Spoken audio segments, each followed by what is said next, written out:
Hello everyone, and welcome to another The Phone Update video.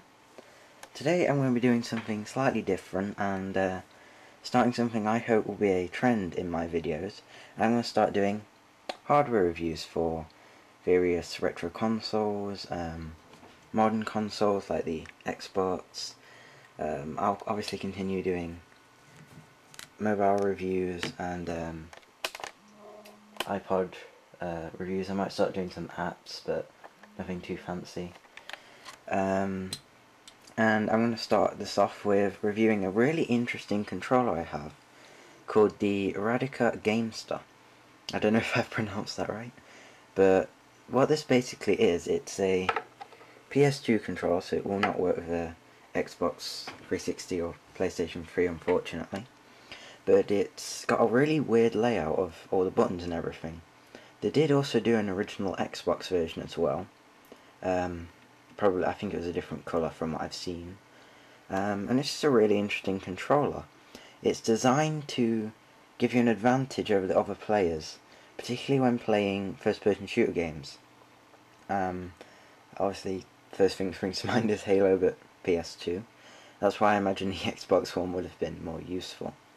But say stuff like, I don't know, Medal of Honor, Rainbow Six, if that's on PS2. And that kind of thing. It can be quite hard to do.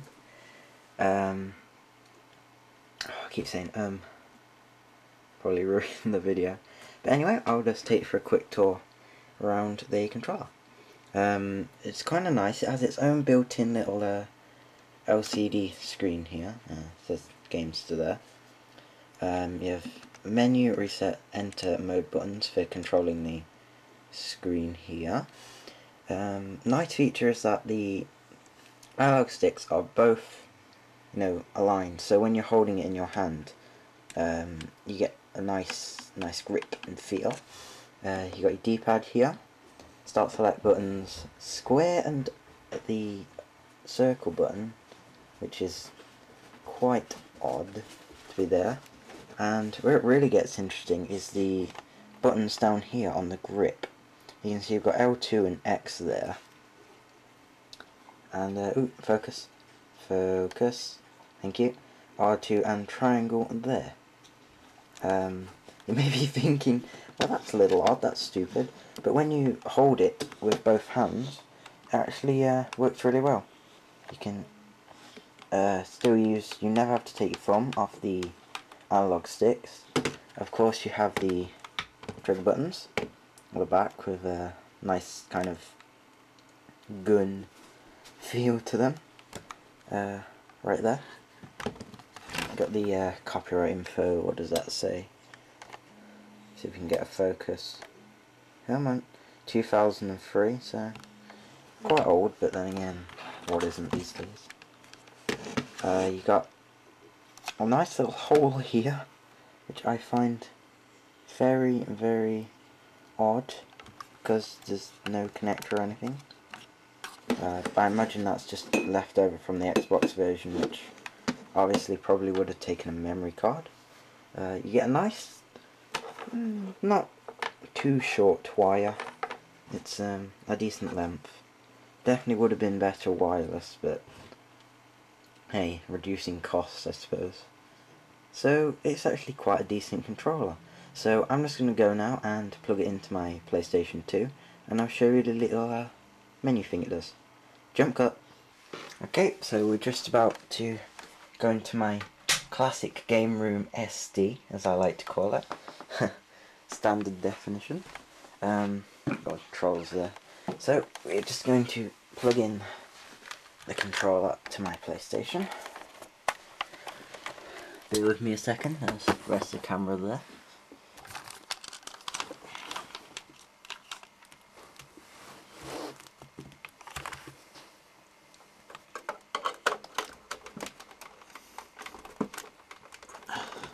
It's actually quite hard to put in the PlayStation 2. It doesn't fit too well.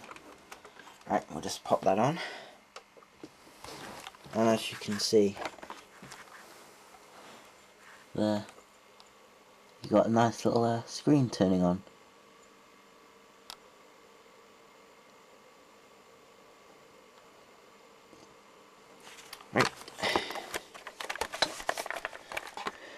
So, when you turn the PlayStation on with the controller connected, you see this nice little screen scrolling along here.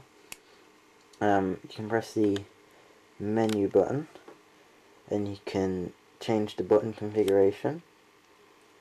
Oh dear. Yeah, it takes quite some getting used to. See if... How do you use to you use the analog stick to control it, which might be a problem if you're in a game. So you press that down there and you can invert the sticks. Good if the game's main options menu doesn't allow you to do so. There's also a reset button if you want to reset anything. Yeah, as you guessed, it's quite a confusing menu. I'm sure someone will comment saying how stupid I am for not realising, but hey. You got your preset buttons here, so you can load a preset for an individual game. Preset 2, preset 3. It's quite a fair number of presets for a little controller like this. Screen definitely is a nice addition. Even if it doesn't really do anything useful, you can reset to factory defaults there. Change it to analog or digital, whatever you prefer. And yeah, I don't know if you can turn the backlight off.